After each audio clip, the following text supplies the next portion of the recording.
Hello, and welcome back to another episode of What Do Scientists Do? This is a podcast for curious kids and inquisitive adults. In this episode, we're talking ocean acoustics.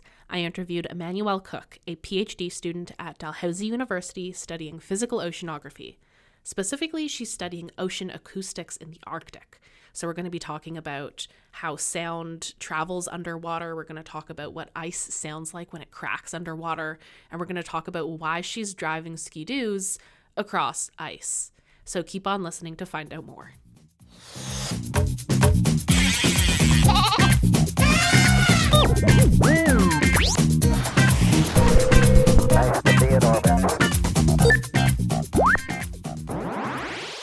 Hello, and welcome to What Do Scientists Do? This is a show where we talk to a different wickedly smart guest every episode and learn all about what they do and what science has to do with it. And today we're going to be talking about ocean acoustics. So no, we're not talking about playing a guitar underwater, but we're actually talking about listening to sounds and noises underwater and what we can learn by just listening. So we're going to put our listening skills to the test today. So acoustics, and our guest is going to tell us more about this, but acoustics is the study of sounds, and sounds are these like ripply waves of energy created by vibrations, and they can travel through all different types of things.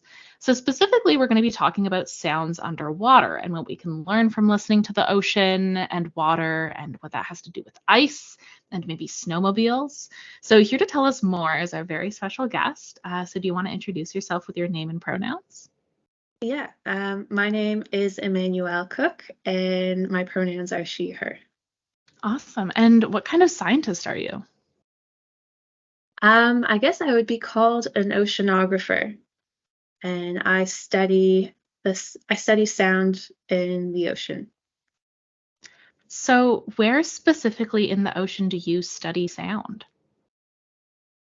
So most of my research is done in the Arctic, specifically in the Canadian Arctic archipelago, just northern oceans covered by sea ice. Ooh. So what kind of questions are you trying to answer with your research? We're trying to look at ambient sound underwater and how it's affected by sea ice. So we're looking at what are ambient sound levels in sea ice and how are they changing with seasons and sea ice cover type. So is ambient sound just kind of like the noise of the ocean underwater? Yeah, so ambient sound is the background levels that exist naturally in the water if there's no mechanical or human-made sounds. So is ice super noisy then? Does it like sing? Does it talk? What does ice sound like? So sea ice has a lot of interesting effects on underwater sound. So it will create sounds. So yes, sometimes it does sing. It will sound like seals when ice floes are rubbing against each other. It will crack.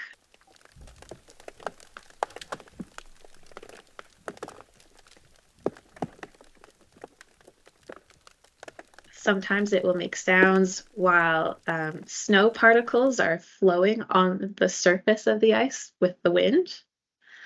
But it'll also change how sound travels underwater. So as ice freezes and melts, it changes the physical properties of the ocean water, which then changes how sound propagates through the ocean. So what do you mean when you say propagates through the ocean? I mean, I've heard of propagating. I propagate my plants at home all the time, but how does like sound propagate in the water? So propagation of sound is how sound travels between a listener and a sound source. So you mentioned that sometimes ice can sound like seals when ice is like rubbing against each other. How can you tell the difference between ice and seals? Is it just like you've had enough practice listening to seals, or like how do you do that? So when the ice rubs, it'll make kind of a whistling sound, or it can make a whistling sound. And ringed seals specifically will make this similar whistling sound. And to understand the difference between the two, you can listen to it if you're really good, if you have an understanding of the two different sounds, you could detect the difference. But you could also try and pick the differences away looking at the frequency of the sound. So you can turn sound into an image where you can have the loudness of the sound separated by frequency, which is the pitch of the sound. And that information can help you distinguish visually what is ice sound and what is rings seals, if you know a little bit about the characteristics of the two. Cool. So we can take data and information that we hear and we can turn that into visual information. And is that very important for a scientist like you? Yeah, that's a really important tool to understanding the underwater sound and maybe dividing the different source mechanisms of the sound, as well as the properties of the frequency content.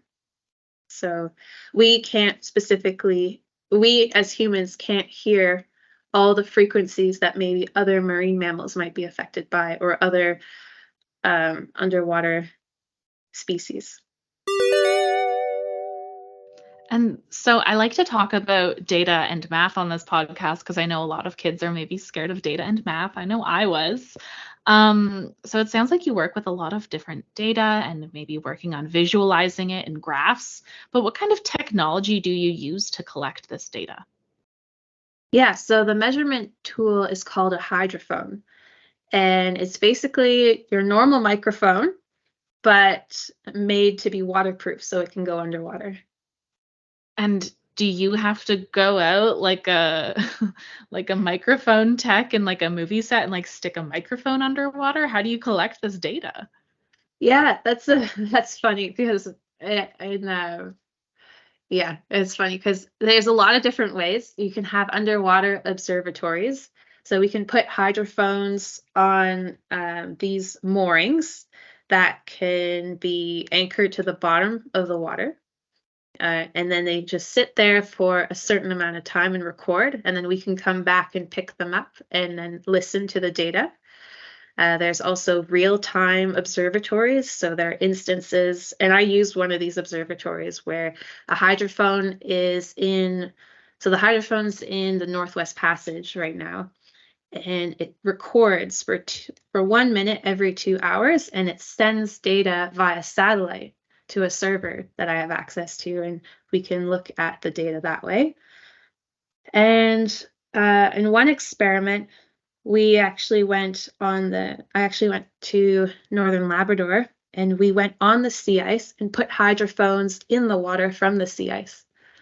So kind of like you were saying, we walk up on the ice, we make a hole, and then we put the hydrophone in, and we collect a certain amount, a couple of hours of data.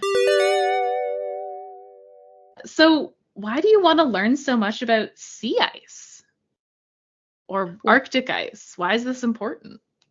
Well, sea ice has a big effect on underwater sound. And with climate change, there's a lot of concerns that there's going to be a change in sea ice, which is going to affect the underwater soundscape. So we don't fully understand how sea ice affects the underwater environment. So it's really important to collect measurements now and improve our understanding before there are major changes to the sea ice conditions. And what kind of major changes are coming to the sea ice conditions? Oh goodness, I don't know if I can answer that on a podcast. That's a tough question. Yes, so shipping is a major concern for the melting ice. So there's going to be a lot more accessibility for ships to travel through the Northwest Passage, and ships add a lot of noise.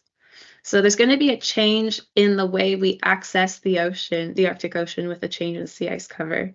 Now, I brought up shipping, but that also means that there's going to be a change in snowmobile traffic on the sea ice. So the way communities in Northern Labrador can travel, well, one of the ways that people can travel between communities in Northern Labrador is by skidoo travel.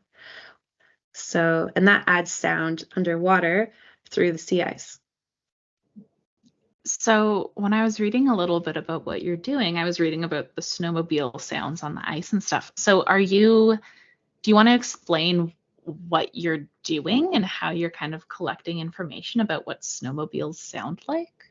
What we're doing is we're measuring the underwater sound of skidoos by doing a series of experiments in different sea ice conditions. So we went in February and we went in April, and then we're also looking at different speeds of skidoos. So what people would consider a slow speed driving, a medium speed, and then like what would be fast on a skidoo on sea ice, depending on the conditions. And so we'll put a hydrophone in the water from the sea ice, and we'll have skidoos drive by the hydrophone at those different speeds, at those different times of year. And we're going to look at how the sound of a skidoo changes with sea ice and skidoo speed to understand, okay, well, how much sound is it adding to the underwater environment? And then get somewhat of an idea of how that sound changes with speed and ice conditions.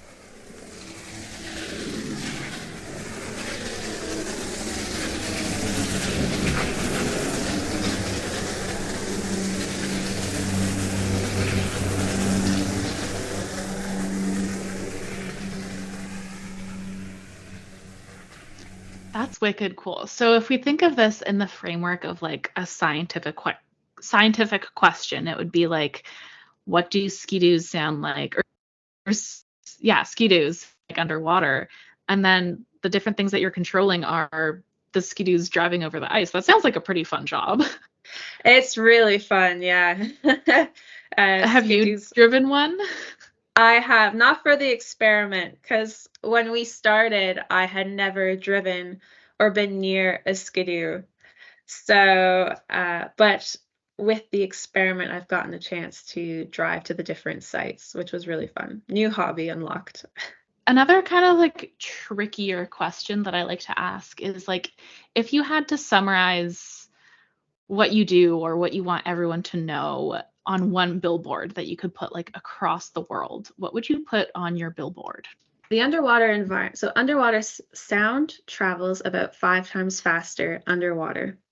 And the absorption of sound is different too. So sound can travel really far underwater. And many marine species use sound to see, communicate a lot more than, or to see, and sorry, a lot of animals use sound underwater to see and communicate. So I encourage people to have an awareness, just like we try and control sounds or a contribution of sound in air. We enjoy quiet, pristine environments, to think about, okay, well, underwater, how are we affecting marine species when we're traveling on the water, and how that can affect their home. So I know that shipping traffic in the Arctic in the last 20 years has tripled. So that means that there's more and more ships going through the Arctic.